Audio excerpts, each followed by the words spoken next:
Hello friends, welcome to tech tutors. हम लोग देख रहे हैं MongoDB tutorial series complete course Hindi में। तो उसका ये थर्ड पार्ट है। पार्ट फर्स्ट में हमने डिस्कस किया ओवरऑल मोंगोडीबी क्या है, इसके क्या प्रॉज हैं, क्या कॉन्स हैं, क्या क्या फ़ायदे हैं मोंगोडीबी यूज़ करने के ओवर योर माई एसक्यूएल। उसके बाद सेकेंड पार्ट में हमने डिस्कस किया कि मोंगोडीबी कैसे इंस्टॉल करेंगे विंडोज़ मशीन पे, और एक और टूल हमने डिस्कस किया था जिसका नाम था रोबो मोंगो या रोबो 3T बोल लो आप। उसको हम कैसे इंस्टॉल करेंगे वो हमने देखा था, और नॉर्मल कमांड्स चला के देखी थी कि हमने अगर देखना है कि कितना डेटाबेस है हमारे सिस्टम में तो वो हम देख पाएंगे, और कितने कलेक्शंस है उसके अंदर तो वो हम देख पाएंगे। इस वीडियो में हम ज़्यादा प्रैक्टिकल करेंगे, देखेंगे कि हम CRUD ऑपरेशंस कैसे परफॉर्म कर सकते हैं मोंगोडीबी के अंदर। तो ये CRUD ऑपरेशन का फर्स्ट पार्ट होगा। एक वीडियो में पूरा CRUD ऑपरेशन कवर कर पाना इजी नहीं है, तो इसमें हम कुछ ऑपरेशंस देखेंगे CRUD के। फिर एक और वीडियो आएगा उसमें हम उसमें जो बचे हुए ऑपरेशंस रहेंगे सेकेंड वाले में पूरा देखेंगे। तो चलिए शुरू करते हैं। तो सबसे पहले जान लेते हैं कि आज हम क्या क्या देखने वाले हैं इस वीडियो के अंदर। तो हमारा जो मेन मोटिव रहेगा CRUD ऑपरेशन रहेगा मोंगोडीबी के अंदर। अब CRUD ऑपरेशंस के अंदर भी हम क्या क्या देखेंगे। सबसे पहले हम देखेंगे कि इंसर्शन इन मोंगोडीबी। इसका मतलब कोई भी डेटा अगर हमको मोंगोडीबी में इंसर्ट करना है तो हम कैसे कर सकते हैं, हमारे पास क्या क्या ऑप्शंस अवेलेबल हैं उसके बारे में हम देखेंगे। उसके बाद मोंगोडीबी में एक अंडरस्कोर आईडी होता है जो कि हमेशा यूनिक होता है, तो उसके बारे में हम समझेंगे कि अंडरस्कोर आईडी क्या है और ये कैसे जनरेट होता है। उसके बाद हम देखेंगे कि मोंगोडीबी में हम रीड ऑपरेशन कैसे परफॉर्म कर सकते हैं। इसका मतलब कोई डेटा अगर हमें फेच करना है मोंगोडीबी से तो हम कैसे कर सकते हैं। उसके बाद हम देखेंगे कि मोंगोडीबी के डेटा पे शॉर्टिंग कैसे हम लगा सकते हैं। अगर हमको शॉर्ट करना हो असेंडिंग ऑर्डर में, डिसेंडिंग ऑर्डर में, तो हमारे पास क्या क्या ऑप्शंस अवेलेबल हैं, क्या किस किस तरीके से हम कर सकते हैं, ये देखेंगे। उसके बाद देखेंगे कि लिमिट डेटा। इसका मतलब कि अगर हमारे सर्च में बहुत ज़्यादा डेटा आ रहा है, सपोज़ हमारे सर्च में 15-20 डेटा आ रहा है, लेकिन मुझे 2 डेटा ही चाहिए, सिर्फ 3 डेटा ही चाहिए, 3 डॉक्यूमेंट 2 डॉक्यूमेंट चाहिए, limited number of basically document चाहिए, तो उसे हम कैसे गेट कर सकते हैं मोंगोडीबी के अंदर। उसके बाद स्किप देखेंगे। स्किप मतलब कि अगर मान लो 4 रिकॉर्ड आ रहा है तो हमें शुरू के 2 रिकॉर्ड नहीं चाहिए, उसके बाद के रिकॉर्ड चाहिए, तो वो हम कैसे कर सकते हैं मोंगोडीबी के अंदर, वो भी देखेंगे। उसके बाद प्रोजेक्शन देखेंगे। हम प्रोजेक्शन का थोड़ा सा देखेंगे इधर, क्योंकि प्रोजेक्शन का एक अलग से मैं पूरा वीडियो बनाऊंगा क्योंकि ये बहुत बड़ा टॉपिक है। तो प्रोजेक्शन फाइंड क्वेरी के अंदर हम कैसे लगाते हैं वो देखेंगे, और आगे आने वाली वीडियोज़ में प्रोजेक्शन हम देखेंगे एग्रीगेशन के साथ। तो प्रोजेक्शन का मतलब सीधे सीधे यहाँ पर ये हो गया कि मान लो कि हमारे टेबल के अंदर 5 कॉलम्स हैं, लेकिन हमको सिर्फ और सिर्फ 2 ही कॉलम चाहिए आउटपुट में, 2 ही कॉलम मुझे रिटर्न कराना है डेटाबेस से, तो हम कैसे करेंगे उसको हम प्रोजेक्शन के थ्रू अचीव कर सकते हैं मोंगोडीबी के अंदर। तो चलिए शुरू करते हैं सबसे पहले इंसर्शन इन मोंगोडीबी से। अच्छा, इसके इंसर्शन करने से पहले हम एक चीज़ और डिस्कस कर लेते हैं यहाँ पे कि ये हमारे पास डेटा है जिस पे हम बात करेंगे, जो हम इंसर्ट करेंगे और जिससे हम फाइंड करेंगे। ये मैंने एक टेबल बना दिया हुआ है और इसी से हम डेटा लेके इंसर्ट करेंगे। ठीक है, तो इसको हम इस स्लाइड पे हम बार बार आएंगे और डिस्कस करेंगे इस चीज़ को। इसके बाद इंसर्शन के हमारे पास क्या क्या ऑप्शन है मोंगोडीबी के अंदर। तो इंसर्शन के हमारे पास बेसिकली डेटा इंसर्ट करने के 3 कमांड्स हैं हमारे पास।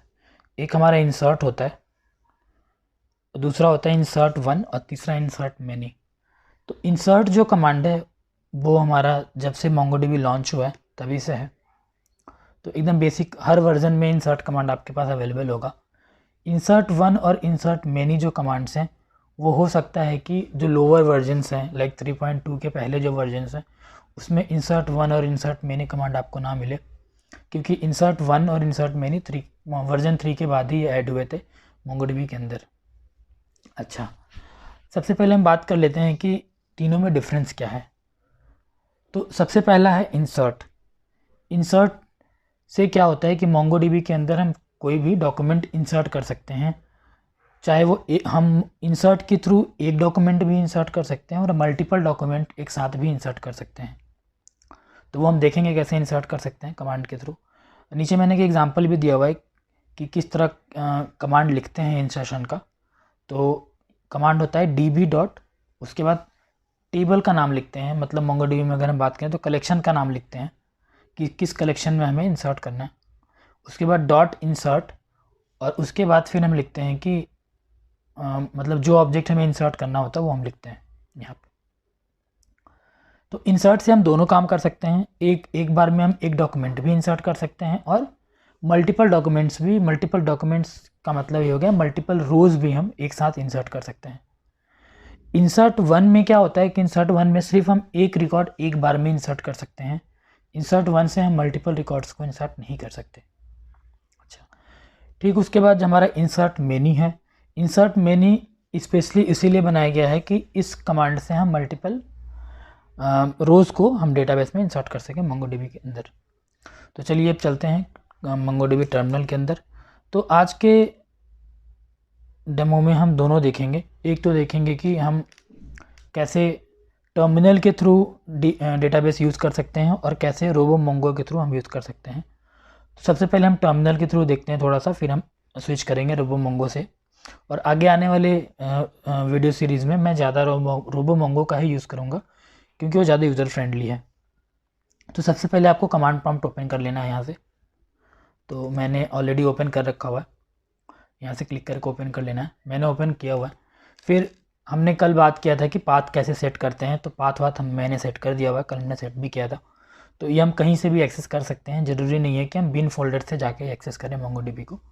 तो सबसे पहले Mongo टर्मिनल को एक्सेस करने के लिए, Mongo शेल को एक्सेस करने के लिए हमको लिखना होता है Mongo। तो जैसे ही आप Mongo लिखते हो ये Mongo का शेल ओपन हो जाता है।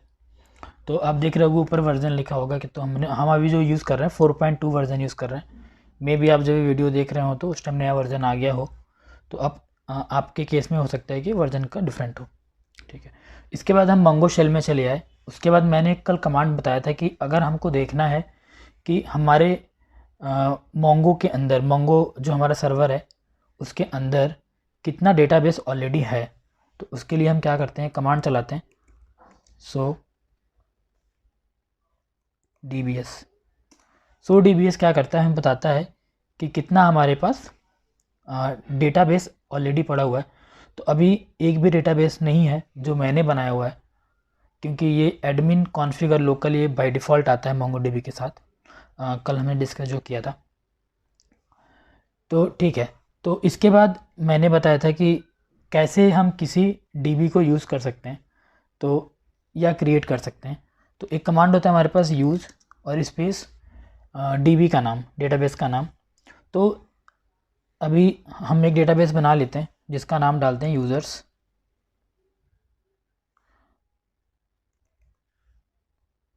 तो यूज़र्स अगर मैं लिखूँगा तो अगर यूज़र्स नाम का डेटाबेस पहले से होगा तो उस पर भी स्विच हो जाएगा, और नहीं होगा तो वो क्रिएट हो जाएगा। तो ये होता है यूज़ और डेटाबेस नेम जो भी लिखते हैं उसका मतलब। तो देखो ये स्विच हो गया उस यूज़र्स पे, यानी हमारे पास अब यूज़र्स नाम का एक डेटाबेस क्रिएट हो गया। और कल मैंने बताया था कि अगर आप शो dbs फिर से करोगे तो वो अभी नहीं दिखेगा क्योंकि उसमें कोई डेटा नहीं है अभी। ठीक है, तो अभी हम क्या करते हैं, जल्दी से एक कलेक्शन क्रिएट कर लेते हैं। ठीक है, और उस कलेक्शन में हम लिख देते हैं, कलेक्शन क्रिएट करने का भी कमांड मैंने कल बताया था। तो वो db डॉट क्रिएट कलेक्शन, और यहाँ पे आप कलेक्शन का नाम लिखते हो। तो मान लो मैं स्टूडेंट नाम का कलेक्शन बना रहा हूँ।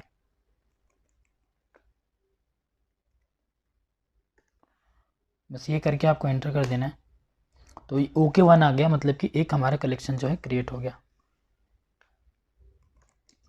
तो अगर अब हम शो dbs करेंगे तो देखो मेरा यूज़र्स नाम का जो हमारा डेटाबेस है वो दिख रहा है, क्योंकि एक कलेक्शन उसके अंदर ऑलरेडी है। ठीक है, और कलेक्शन को देखने के लिए कितना कलेक्शन हमारे पास ऑलरेडी है इस डेटाबेस के अंदर, उसके लिए हम बताया था मैंने कि शो कलेक्शंस कर दोगे आप तो आपको दिखा देगा कितना कलेक्शंस है। इसका मतलब मैं अभी जो है यूज़र्स डेटाबेस यूज़ कर रहा हूँ और उसके अंदर मेरा स्टूडेंट नाम का एक कलेक्शन है। ठीक है, तो ये हमारा 3 कमांड आपको याद रखना है। एक याद रखना है सो DBS, डेटाबेस को लिस्ट कराने के लिए। दूसरा याद रखना है डेटाबेस को स्विच कैसे करते हैं एक डेटाबेस से दूसरे डेटाबेस पे। तो उसके लिए मैंने उसके लिए बताया था मैंने कि यूज़ स्पेस डेटाबेस का नाम। तीसरा आपको याद रखना है कि कैसे कलेक्शंस देख सकते हैं, कितना कलेक्शन उस डेटाबेस के अंदर है। और चौथा कमांड आपको याद रखना है कि कलेक्शन कैसे क्रिएट कर सकते हैं। तो सिंपल सा होता है db.createCollection एक फंक्शन है, उसके अंदर आप कलेक्शन का नाम पास कर दो तो आपको कलेक्शन क्रिएट करके दे देगा। अब चलो हम देखते हैं कि रोबोमोंगो पे ये सेम चीज़ कैसे दिखती है। तो यहाँ से मैं robo3t ओपन कर लूँगा। ठीक है, ये robo3t ओपन हो गया। और मैंने कल बताया था कनेक्शन कैसे बनाते हैं। अगर आपको नहीं पता तो जाके मेरा पिछले वीडियो देख लीजिए, तो वहाँ से आपको पता चल जाएगा। तो अभी मैं कनेक्ट कर लेता हूँ। ठीक है, अभी देखो जो मैंने वहाँ से बनाया हुआ था यूज़र्स वाला जो हमारा डेटाबेस है वो इसमें आ चुका है। और इसके अंदर मैंने कलेक्शन भी बनाया था हमने, तो भी देख लेते हैं। स्टूडेंट नाम का एक कलेक्शन भी हमारे अंदर आ गया है इसके अंदर। और इस पर जब आप डबल क्लिक करोगे तो यहाँ पे क्वेरी चल जाएगी फाइंड की, और यहाँ दिख जाएगा कितना डेटा इसके अंदर है। ठीक है, चलो तो अभी क्या करते हैं हम। तो हमने भी 4 काम कर लिया। एक सो DBS कर लिया, इसके बाद हमने कर लिया क्रिएट कलेक्शन, स्विच कैसे करते हैं ये सीख लिया, और चौथा सीख लिया कलेक्शन कैसे दिखते हैं सारे कलेक्शन शो कलेक्शन से। ठीक है, अब हम क्या करते हैं क्रिएट करते हैं। जैसा कि स्लाइड में हमने डिस्कस कर रहे थे कि हम डेटा कुछ इंसर्ट करके देखते हैं। तो इंसर्ट के लिए हमने ये जो बनाया हुआ था यूज़र डेटा, यहीं से इंसर्ट करते हैं। फर्स्ट रिकॉर्ड इंसर्ट करते हैं मान लो। तो यूज़र ID 1 है, नेम है जॉन, एज 23 और सिटी आगरा। तो इसको हमें क्या करना है इंसर्ट करना है। तो ये हमारा टेबुलर फॉर्म में तो MongoDB में रहेगा नहीं, तो इसको हमको ऑब्जेक्ट बनाना होगा। तो मैं ये पहले दिखा देता हूँ कैसे ऑब्जेक्ट बनाएंगे। तो आप इसको फर्स्ट रो को मैं कॉपी कर लेता हूँ, और मैं कोई भी आप एडिटर खोल लो। तो मेरा यही खुला हुआ है विजुअल कोड स्टूडियो कोड, तो मैं इसी में कर लेता हूँ। तो चलो पहला हम ऐसे ऑब्जेक्ट बनाओगे। अब पहला क्या है हमारे पास है यूज़र ID, 4 की है user ID name age city. तो मैं यहाँ 4 कीज़ पहले ले लेता हूँ। यूज़र ID कैमल कैसे फॉलो करना आप, क्योंकि कैमल कैसे फॉलो करते हैं MongoDB में बेसिकली। तो ये हमारा यूज़र ID है। तो यूज़र ID 1 है, हम इसको नंबर ले लेते हैं अभी। दूसरा मेरा है नेम है, एज है, तो नेम में मैं ले लेता हूँ। हाँ, एक चीज़ और, कीज़ को हम डबल कोट्स में रख भी सकते हैं नहीं भी रख सकते हैं, उससे कुछ फ़र्क नहीं पड़ता। तो मैं यहाँ डबल कोट्स में रख ले रहा हूँ कि लेफ्ट हैंड साइड में कीज़ जो हैं। नेम क्या था, ये नेम था जॉन, JOHN। ठीक है, उसके बाद था एज और सिटी, तो एज ले लेता हूँ मैं। तो एज मान लो 23 था, सिटी आगरा था, तो एज 23 ले लिया। इसको नंबर लेते हैं।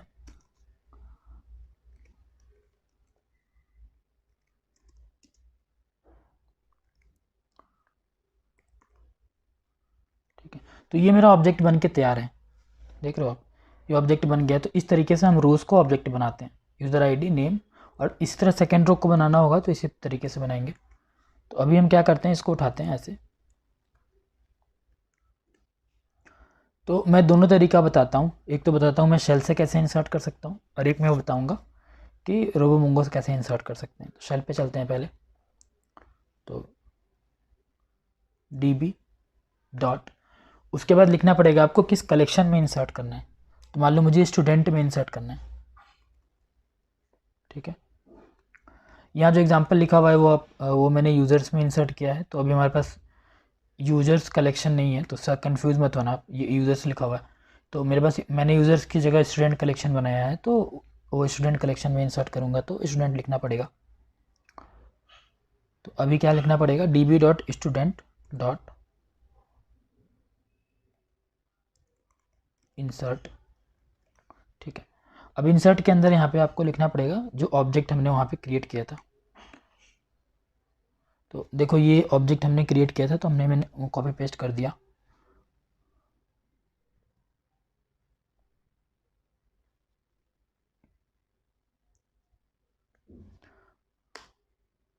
थोड़ा प्रॉब्लम है यहाँ पे, तो इसको हम क्या करेंगे, थोड़ा फॉर्मेट कर लेंगे, क्योंकि वो डायरेक्ट कॉपी पेस्ट नहीं हो रहा है।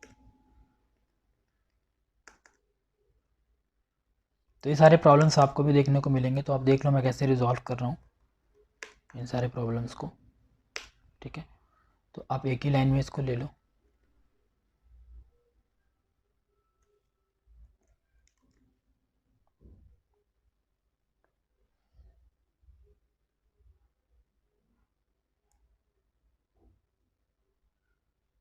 तो अब जब आप पेस्ट करोगे तो वो क्लियर हो जाएगा। तो user ID 1, name John, age 23, city Agra. देखो अब इसका क्या रिजल्ट आ गया, राइट रिजल्ट एंड इंसर्टेड। इसका मतलब कि एक रिकॉर्ड आपका इंसर्ट हो गया। तो आप वो यहाँ से भी देख सकते हो और आप वहाँ से भी देख सकते हो। तो पहले मैं यहाँ पे देख के बताता हूँ कैसे देखते हैं। तो db dot student dot find, अभी हम फाइंड कर ही पढ़ेंगे आगे। तो देख लो जैसे मैंने फाइंड किया वो ऐसे आ गया कि ये हमारे पास स्टूडेंट नाम के कलेक्शन में एक रिकॉर्ड ही अभी जो मैंने इंसर्ट किया वो पड़ा हुआ है। सेम चीज़ आप रोबोमोंगो के थ्रू भी देख सकते हो। तो अभी फिर से यहाँ पे डबल क्लिक कर दो, या फिर यहाँ पे ये जो प्ले का बटन है एक्सिक्यूट का, इस पर क्लिक कर दो। तो जैसे क्लिक करोगे देखो एक रिकॉर्ड यहाँ पे दिखने लगा। उसके बाद देखो यहाँ पे व्यू के जो ऑप्शन है हमारे पास 2-3 है। एक तो ये है, तो इस पर आप क्लिक करोगे तो ये व्यू दिखेगा। इसके बाद वाले पे क्लिक करोगे तो आपको टेबुलर व्यू दिख जाएगा। उसके बाद इस पर जब क्लिक करोगे आप तो आपको ये वाला व्यू दिख जाएगा।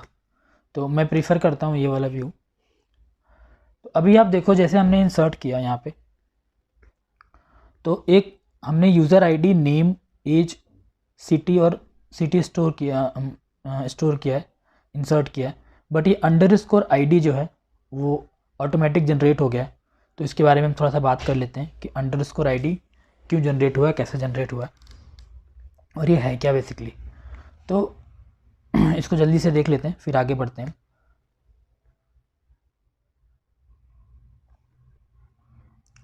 ठीक है, तो ये स्लाइड में आपको क्लियर हो जाएगा कि ये क्या है।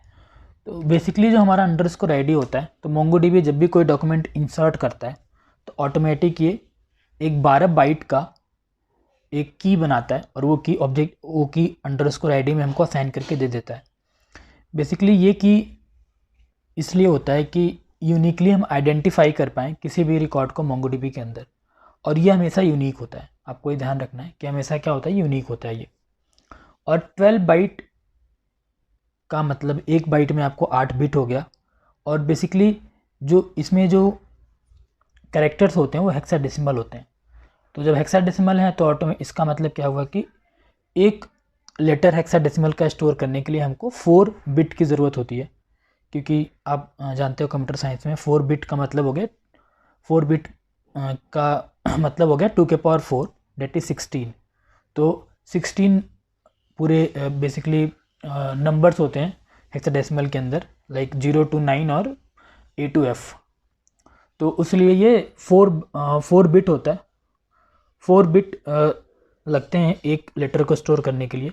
तो हमारे पास 12 बाइट है, तो 12 बाइट का मतलब कि 24 बिट हो गया, यानी 24 डिजिट का ये क्रिएट होता है। तो जब ये ऑब्जेक्ट ID देखोगे तो 24 डिजिट का होगा। ठीक है, उन 24 डिजिट मीन्स 12 बाइट में 4 पार्ट होते हैं उस 12 बाइट के, जो जिससे बनता है वो।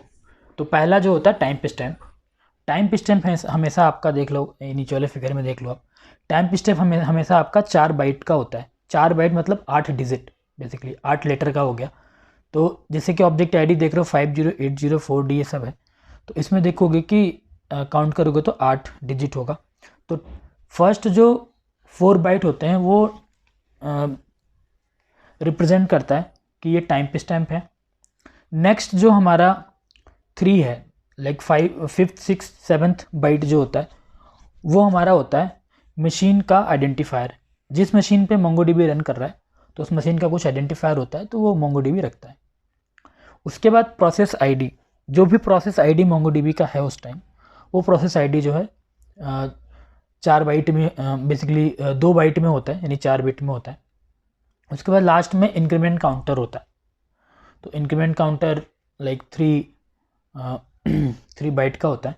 तो इन चारों चीज़ों को मिला के time stamp, machine, process ID और इंक्रीमेंट को मिला के एक ये आईडी बनाता है, ऑब्जेक्ट आईडी बनाता है, जो कि लाइक 99.99% केसेस में यूनिक होता है, और ये बाय डिफ़ॉल्ट हमें मिलता है। और एक चीज़ और, जब भी MongoDB डेटा इंसर्ट करता है, कोई भी चीज़ इंसर्ट करता है किसी कलेक्शन के अंदर, तो ऑटोमेटिक जो इंडेक्सिंग हुई रहती है वो इंडेक्सिंग अंडरस्कोर आईडी पे ही हुई रहती है बाय डिफ़ॉल्ट। वो इंडेक्सिंग हमें करने की ज़रूरत नहीं है।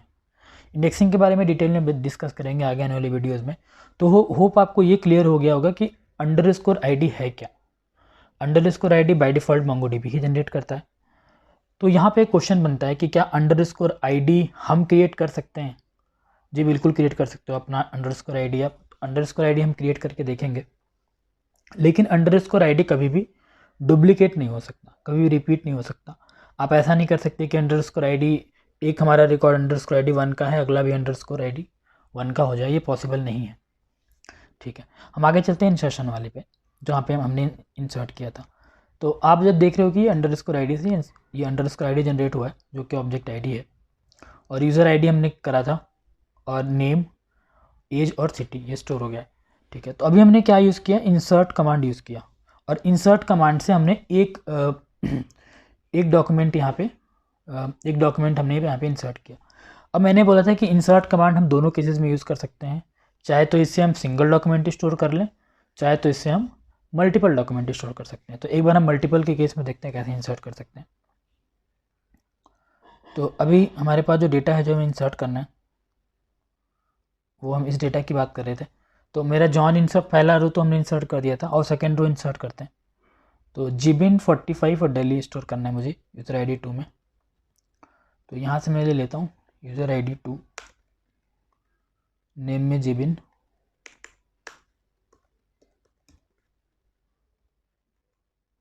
एज 45 दिल्ली। ये आपको बनाने आना चाहिए कि कैसे हम इसमें क्रिएट करते हैं ऑब्जेक्ट में किसी भी रो को। बहुत ही आसान है, कुछ इसमें दिमाग नहीं लगाना है। ठीक है, और एक चीज़ हमेशा आपको ध्यान रखना है, कभी भी हमको एक टाइम पे मल्टीपल डॉक्यूमेंट स्टोर करना है तो हमको एरे के फॉर्म में इनपुट देना होगा। तो ये हमारा एक, यहाँ से लेके यहाँ तक ये हमारा एक रिकॉर्ड हो गया, तो हमको एरे के फॉर्म में देना है, तो हम यहाँ पे इसको एरे बना देंगे, और हम यहाँ पे ये कर लेंगे, फिर से यही रिकॉर्ड मैं यहाँ पे कॉपी कर लेता हूँ, उसको चेंज कर लेंगे फिर। तो यहाँ पे यूज़र आईडी 3 डाल देता हूँ मैं। उसके बाद अंकित 26 नोएडा।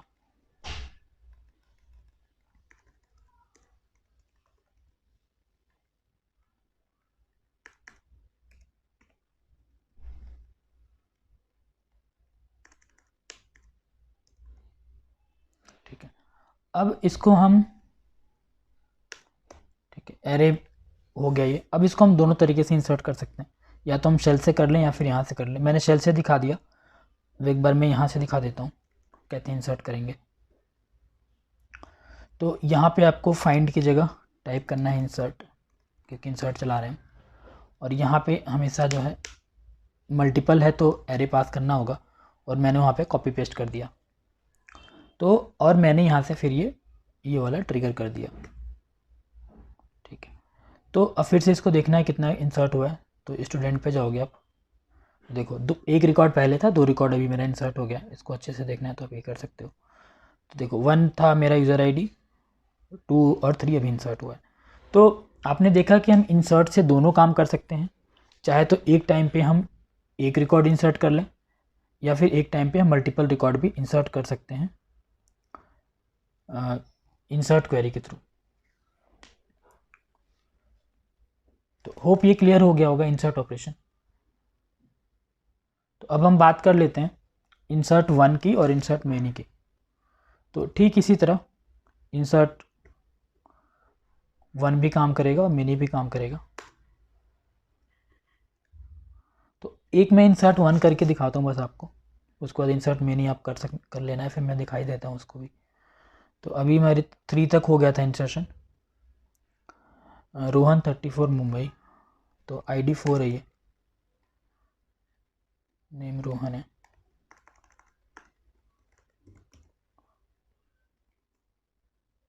एज 34 है, सिटी मुंबई है।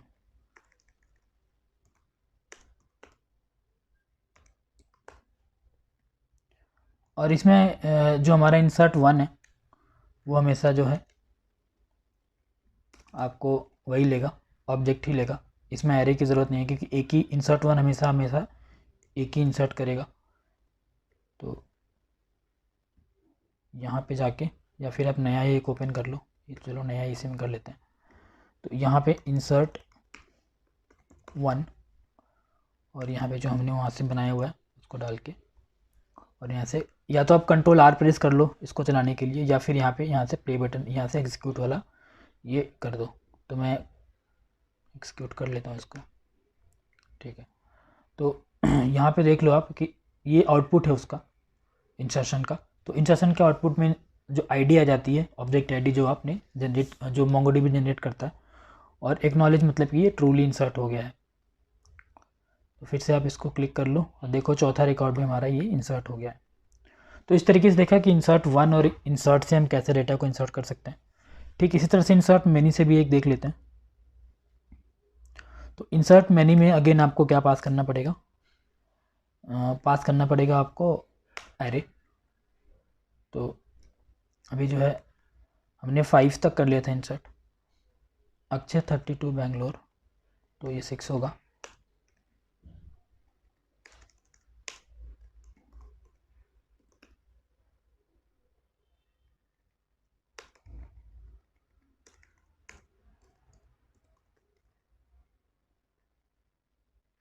सॉरी,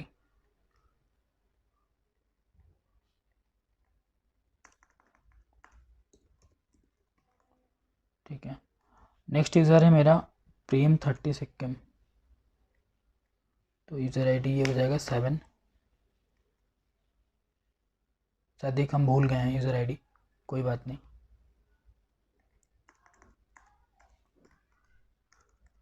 प्रेम 30,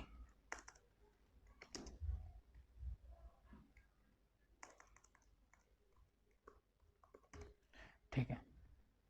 तो अब हम क्या कर लेते हैं, इसको कॉपी कर लेते हैं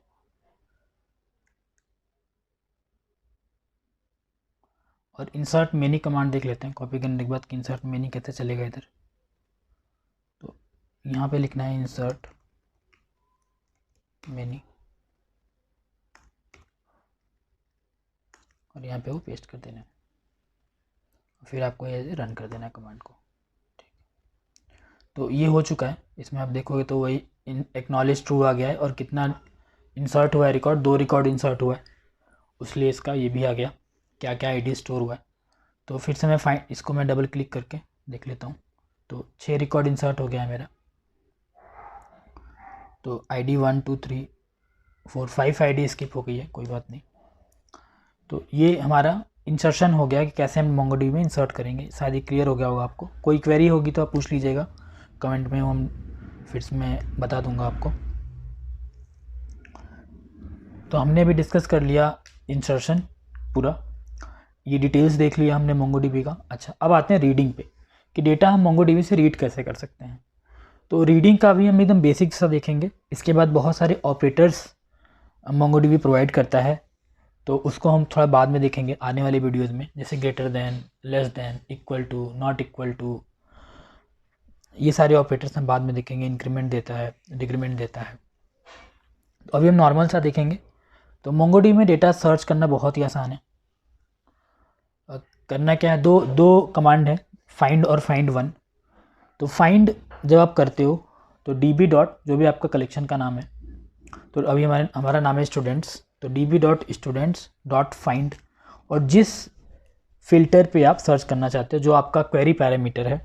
तो मुझे क्या चाहिए, यूज़र आईडी 2 वाला सिर्फ चाहिए, तो मैं यूज़र आईडी 2 वाला यहाँ पे कर दूँगा, तो मुझे यूज़र आईडी 2 वाला दे देगा। एक होता है db.user.find1, फाइंड वन फिर यूज़र आईडी, जो भी यूज़र आईडी आप एंटर करोगे। तो बेसिकली फाइंड और फाइंड वन में एक बेसिक सा डिफरेंस है।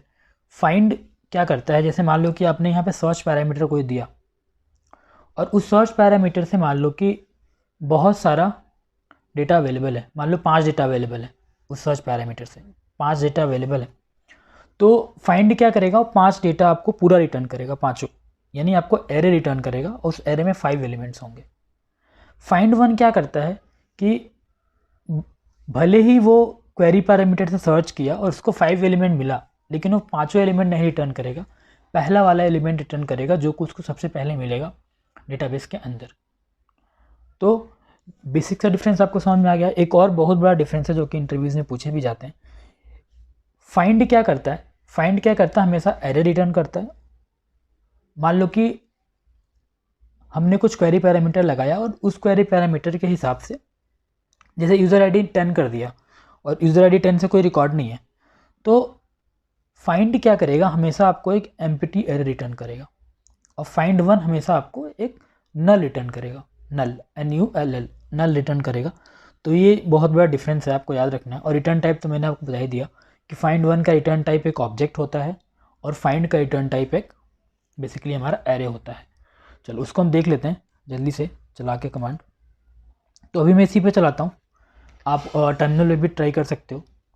तो अभी तो यहाँ फाइंड लगा हुआ है, तो चलो फाइंड में नेम जॉन सर्च करता हूँ, JOHN। तो जैसे ही आप रन करोगे तो जॉन का आपको आ जाएगा। यहाँ पे आपको सिर्फ एक ही दिख रहा है, यहाँ पे लग रहा होगा कि ऑब्जेक्ट है, लेकिन ऑब्जेक्ट नहीं होगा, ये एक एरे पूरा रिटर्न होगा। ये रोबो मंगो पैसे दिख रहा है आपको, बस एक बार टर्मिनल पे दिखा देता हूँ मैं। या फिर अगर आप उसमें देखोगे, कोई अगर प्रोग्रामिंग लैंग्वेज यूज़ करोगे तो वहाँ पे आपको एक एरे दिखेगा। तो यहाँ पे भी हम देख लेते हैं। तो db.student.find, पहले हम देख लेते हैं कितना सारा रिकॉर्ड है इसमें। तो देखो इतने रिकॉर्ड पड़े हुए हैं, ठीक है। तो यहाँ पे भी आपको नहीं दिखेगा कि एरे रिटर्न कर रहा है कि नहीं, लेकिन यहाँ पे भी हम कमांड देख लेते हैं कैसे रन करेंगे। यूज़र आईडी पे मैं सर्च लगा लेता हूँ, तो यूज़र आईडी मान लो 1 मैंने दे दिया और फिर यहाँ पे ये कर दिया, ठीक है। तो यहाँ पे देख लो, अब एक रिकॉर्ड उसको मिल रहा है, वो रिकॉर्ड हमको यहाँ पे दे रहा है, ठीक है। तो इस तरीके से हम सर्च कर सकते हैं उस MongoDB के अंदर। और यहाँ पे हम फाइंड वन भी लगा सकते हैं, तो एक रिकॉर्ड यहाँ पे फाइंड वन में आ गया। अच्छा, अब बेसिक्स एक और डिफरेंस क्लियर करने के लिए मैं क्या करता हूँ, ये जो हमारे रिकॉर्ड्स हैं,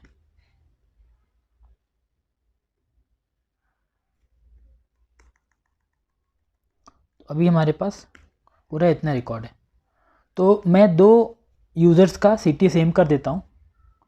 तो अभी जॉन का आगरा है, तो मैं जॉन का ही चेंज कर लेता हूँ।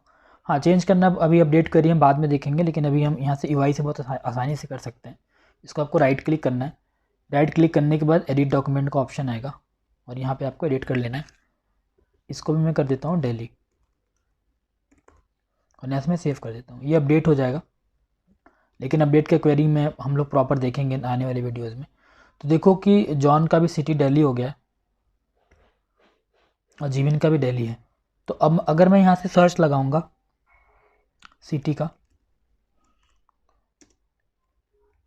दिल्ली का, कि दिल्ली में जी कितने कितने कितने लोग हैं, तो देखो यहाँ 2 डॉक्यूमेंट आ गया। ये वाला भी ओपन कर लेता हूँ। देखो यहाँ 2 डॉक्यूमेंट आ गया, लेकिन अगर मैं यहाँ पे फाइंड वन लगाता हूँ तो यहाँ पे एक ही डॉक्यूमेंट आएगा जो उसको सबसे पहले मिलेगा। तो ये बेसिक सा डिफरेंस है।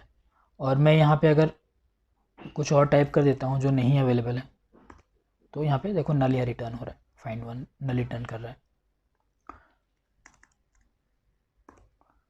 और यहाँ पे नल नहीं दिख रहा आपको क्योंकि ये एम्प्टी एरे रिटर्न करता है, तो यहाँ पे दिख नहीं रहा आपको।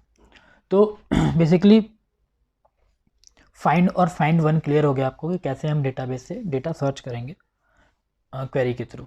तो इसको हम और डिटेल में देखेंगे और ऑपरेटर्स के साथ आगे आने वाली वीडियोस में। अभी आप इतना याद रखो बस, फाइंड और फाइंड वन। चलो उसके बाद हम नेक्स्ट डिस्कस कर लेते हैं। तो हमने क्या क्या डिस्कस कर लिया, हमने डिस्कस कर लिया, डिटेल्स देख लिया, मोंगोडीबी में डेटा रीड कैसे करते देख लिया। अच्छा, अब शॉर्टिंग देख लेते हैं कि डेटाबेस में शॉर्टिंग कैसे करते हैं। तो शॉर्ट एक मेथड होता है डेटाबेस का, शॉर्ट एक मेथड होता है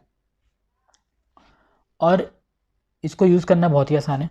आप फाइंड लगाओ और फाइंड में जितने भी डॉक्यूमेंट शॉर्ट होंगे, जितने भी डॉक्यूमेंट आएंगे, उसको आप फिर शॉर्ट ये मेथड लगा दो और जिस भी की पे आपको शॉर्ट करना है उसको यहाँ पे मेंशन करना होगा और :1 या -1 देना होगा। अगर मैं चाहता हूँ कि यूज़र आईडी पे मैं शॉर्ट करूँ लेकिन असेंडिंग ऑर्डर में करूँ तो 1 लिखना होगा, यूज़र आईडी :1, और मैं चाहूँ कि मुझे डिसेंडिंग ऑर्डर में करना है तो -1 लिखना होगा। चलिए इसको देख लेते हैं क्विकली, बहुत ही आसान है। तो अभी मैं फाइंड क्या करता हूँ, फाइंड दिल्ली लगा देता हूँ इधर सिटी में। तो दिल्ली में 2 रिकॉर्ड आएंगे, ठीक है, लेकिन मैं इस पर शॉर्ट करता हूँ, डॉट शॉर्ट में आपको ये पास करना है। तो डॉट शॉर्ट में लगा देता हूँ यूज़र आईडी पे, और यूज़र आईडी 1 पे शॉर्ट कर देता हूँ, मतलब यूज़र आईडी के असेंडिंग ऑर्डर में शॉर्ट होगा ये, तो शॉर्ट हो गया। अगर मैं -1 करता हूँ तो देख लो, यूज़र आईडी फर्स्ट जॉन का है तो जॉन पहले दिखा, और जीबिन का तो जीबिन सेकंड में दिखा क्योंकि इसका 2 है। अब इसको मैं अगर ऐसे करता हूँ तो देखो जीबिन क्या होगा, जीबिन पहले दिख रहा है क्योंकि ऐसे डिसेंडिंग ऑर्डर में मैंने कर दिया यूज़र आईडी के शॉर्ट, तो ये पहले दिख रहा है और ये बाद में दिख रहा है। इसी तरह से आप किसी भी चीज़ पे लगा सकते हो शॉर्टिंग, किसी भी की पे लगा सकते हो, आप 2 की पे भी लगा सकते हो, तो वो रिक्वायरमेंट के ऊपर डिपेंड करता है। तो शॉर्टिंग बहुत ही आसान है, मोंगोडीबी में कुछ नहीं करना है, बस शॉर्ट मेथड यूज़ करना है और जिस की पे आपको शॉर्टिंग लगानी है वो लिखना है बस, ठीक है। तो आगे चलते हैं हम, आगे हमारे पास है लिमिट। लिमिट का मतलब ये हो गया कि आपने सर्च मारा मोंगोडीबी के अंदर और आपको मान लो 10 रिकॉर्ड आ गए उस सर्च में, लेकिन आपको 10 रिकॉर्ड चाहिए ही नहीं, आपको सिर्फ 2 रिकॉर्ड चाहिए, तो उसके लिए हम लिमिट का यूज़ करते हैं, ठीक है। तो इसको भी क्विकली देख लेते हैं। जैसे इसी का एक एग्जांपल ले लेते हैं कि अभी मैंने दिल्ली पे सर्च किया, तो दिल्ली पे सर्च करने पे हमारे पास 2 रिकॉर्ड हैं, लेकिन मुझे 2 रिकॉर्ड नीचे मुझे एक ही रिकॉर्ड चाहिए, या मान लो 3 रिकॉर्ड आए, अभी 2 ही रिकॉर्ड, मतलब 3 रिकॉर्ड आए, मुझे 2 ही रिकॉर्ड चाहिए, तो मैं डॉट लिमिट कर दूंगा और 1 कर दूंगा। जितना भी लिमिट करोगे उतना आ जाएगा, तो देखो यहाँ पे 1 आ गया। जैसे रन करोगे आप यहाँ पे अप्लाई हो जाएगा और लिमिट 1, और लिमिट 2 कर दोगे तो लिमिट 2 का आ जाएगा, 2 का आ गया। और अगर आप लिमिट 5 करते हो, लेकिन 5 रिकॉर्ड तो है ही नहीं, तो जितना भी रिकॉर्ड है उससे कम वाला वो आ जाएगा, यानी 2 ही रिकॉर्ड आएगा मेरे पास। तो लिमिट बहुत ही आसान है, कुछ नहीं करना है, मुझे लिमिट फंक्शन यूज़ करना है और ये बेसिकली उसमें कितना आपको डॉक्यूमेंट रिटर्न करना है वो बस उसको लिखना है। ये बहुत ही यूज़फुल ऑपरेशन है लिमिट, जब हम पेजिनेशन लगाते हैं या हमारे पास बहुत डेटा रहता है और डेटा हमको अगर चंक्स में भेजना होता है फ्रंट एंड को, तो उस टाइम लिमिट का बहुत ज़्यादा यूज़ करते हैं। अच्छा, अगला हमें डिस्कस करना है स्किप भी बहुत यूज़फुल ऑपरेशन है मोंगोडीबी का। इसका यूज़ तब होता है जब हम किसी पेज पे पेजिनेशन लगा रहे होते हैं। तो पेजिनेशन में आपने जनरली देखा होगा कि मान लो कि हमारे पास 100 रिकॉर्ड है डेटाबेस के अंदर और मुझे एक पेज पे सिर्फ 10 रिकॉर्ड दिखाना है, तो या फिर एक पेज पे मान लो कि 20 रिकॉर्ड दिखाना है, 100 रिकॉर्ड पूरे हैं, एक पेज पे 20 रिकॉर्ड दिखाना है, तो मेरे पास टोटल पेज कितने होंगे, 5।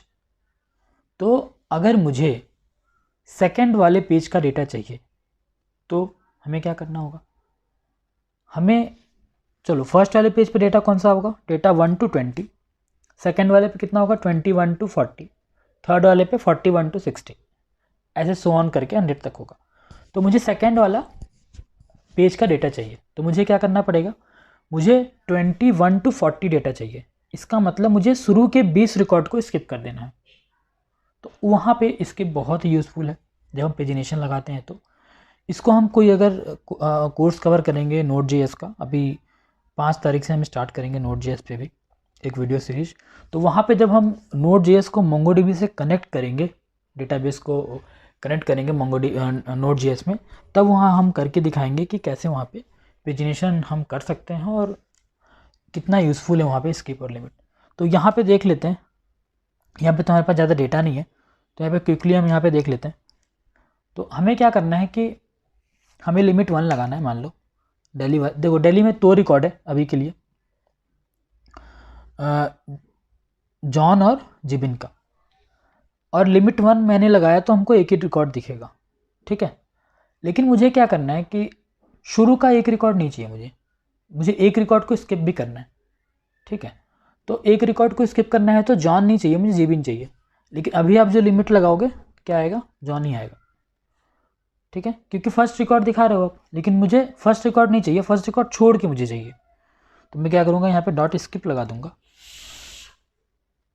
लिमिट और स्किप आप एक साथ यूज़ कर सकते हो या अलग अलग, लिमिट ज़रूरी नहीं आप यूज़ करो स्किप के साथ।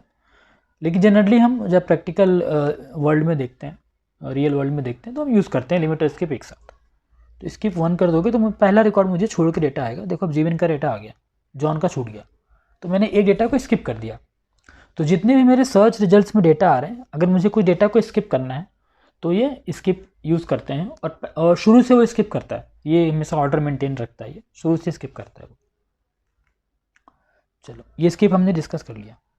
अच्छा, उसके बाद एक बहुत ही इंपॉर्टेंट टॉपिक है प्रोजेक्शन।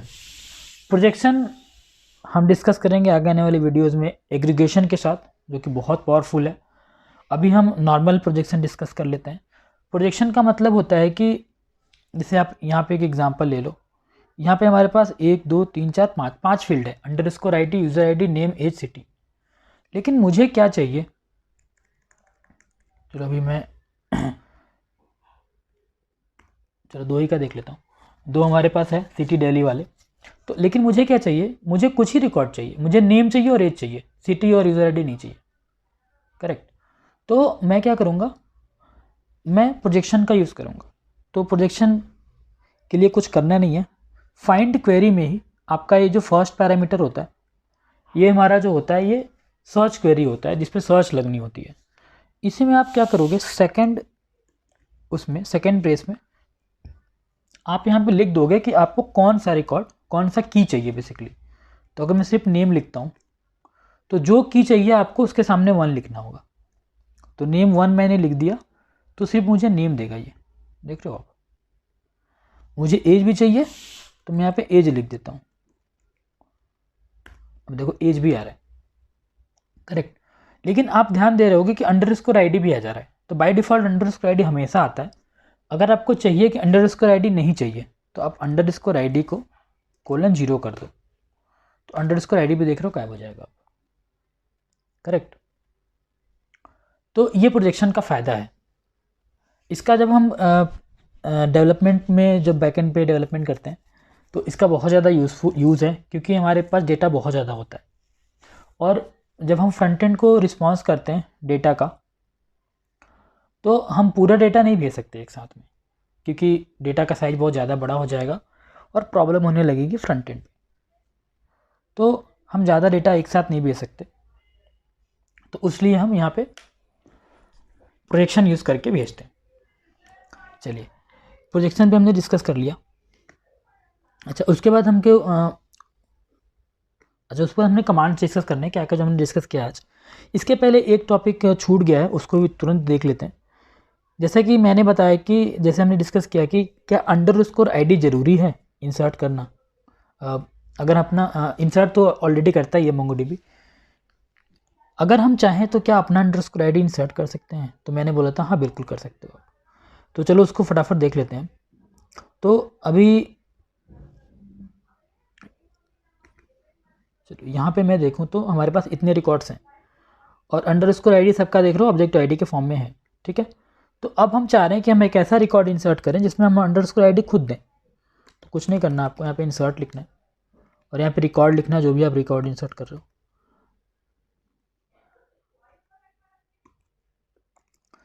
तो अभी मैं क्या करूँगा, अंडरस्कोर आईडी खुद का दूंगा, ठीक है। मान लो 10 दे दिया, ठीक है। और मैंने आपको इंट्रो वीडियो में बताया था मोंगोडीबी के कि बहुत ही फ्लेक्सिबल है मोंगोडीबी स्कीमा के टर्म्स में। तो देखो कि सारे में क्या क्या ढेर सारे डेटा स्टोरेज, यूज़र है, नेम है, एज, सिटी है। मैं सिर्फ 2 ही डेटा इंसर्ट कर सकता हूँ, 2 ही की इंसर्ट कर सकता हूँ, जरूरी नहीं है कि मैं चारों की इंसर्ट करूँ। इसे ही बोलते हैं फ्लेक्सिबिलिटी। लेकिन एसक्यूएल में करोगे तो मे भी आपको प्रॉब्लम हो सकती है। तो चलो मैं यहाँ पे करता हूँ, ये मैं कमांड चलाता हूँ। देखो एक रिकॉर्ड इंसर्ट हो गया। अब मैं रिकॉर्ड देख लेता हूँ जिसका नाम पंकज है, उसमें क्या इंसर्ट हुआ है बेसिकली।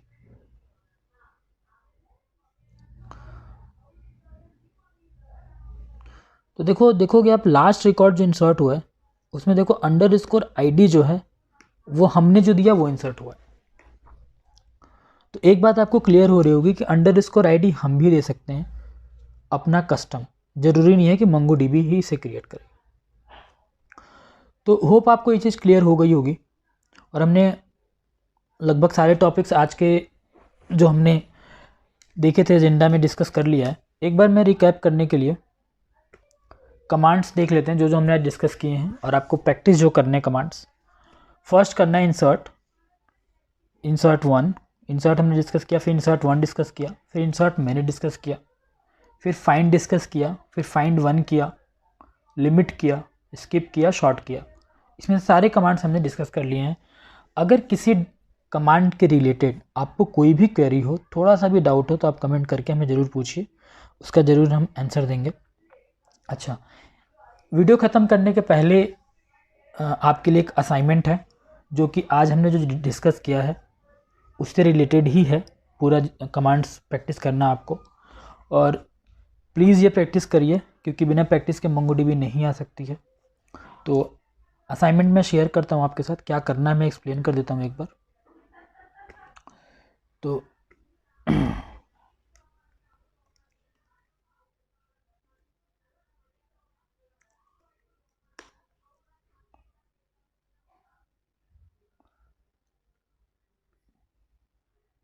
ये हमारी एक साइट है इंटरव्यू क्वेश्चन सीरीज, इसमें हम कुछ ब्लॉग्स पोस्ट करते रहते हैं।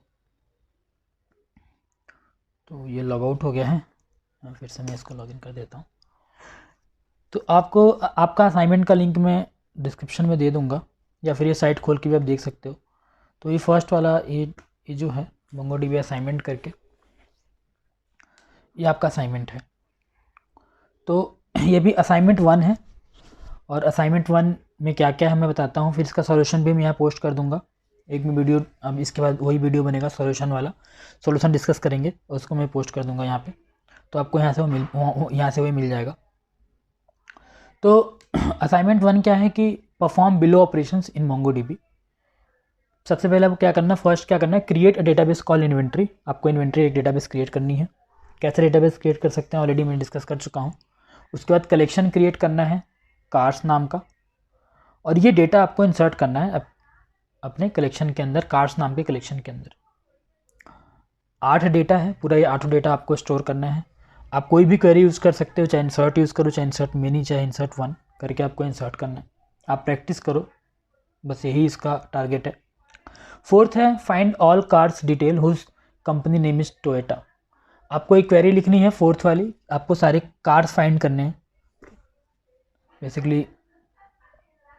उस company name is Honda, company name ये दिया हुआ है, तो इस कंपनी नेम होंडा से जो भी कंपनी नेम से रिलेटेड जो भी कार्स है वो उसको निकाल के आपको फाइंड क्वेरी से देना है।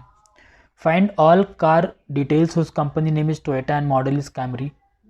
2 चीज़ों पे यहाँ आपको लगाना है फाइंड ऑपरेशन, ठीक है। ये मैंने डिस्कस नहीं किया है, लेकिन होप आप कर लोगे।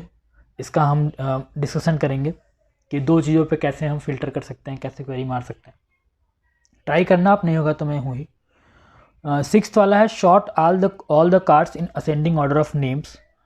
नेम्स के टर्म्स में आपको क्या करना है, इसको शॉर्ट करना है। नेम मतलब कि आपको कंपनी नेम के हिसाब से ही करना है, ठीक है। कंपनी नेम में जो भी है उसको शॉर्ट करना है असेंडिंग ऑर्डर के टर्म्स में। Find all the cars whose year is 2009 and return only the names. वो सारे कार्स आपको फाइंड करने हैं जिनका ईयर जो है 2009 है और उसका सिर्फ नेम रिटर्न करना है, यानी आपको प्रोजेक्शन लगाना है, सिर्फ नेम रिटर्न करना और कुछ नहीं रिटर्न करना है, नहीं तो प्रोडक्ट आईडी रिटर्न करना है, ना मॉडल रिटर्न करना है, कुछ नहीं करना है, और प्राइस भी नहीं करना, सिर्फ आपको नेम करना है return. Find all the cars उस company name is Honda and return only 2 records. आपको सिर्फ 2 रिकॉर्ड है सर यहाँ पे रिटर्न करने, बेसिकली सारे नहीं करने, सिर्फ 2 करने।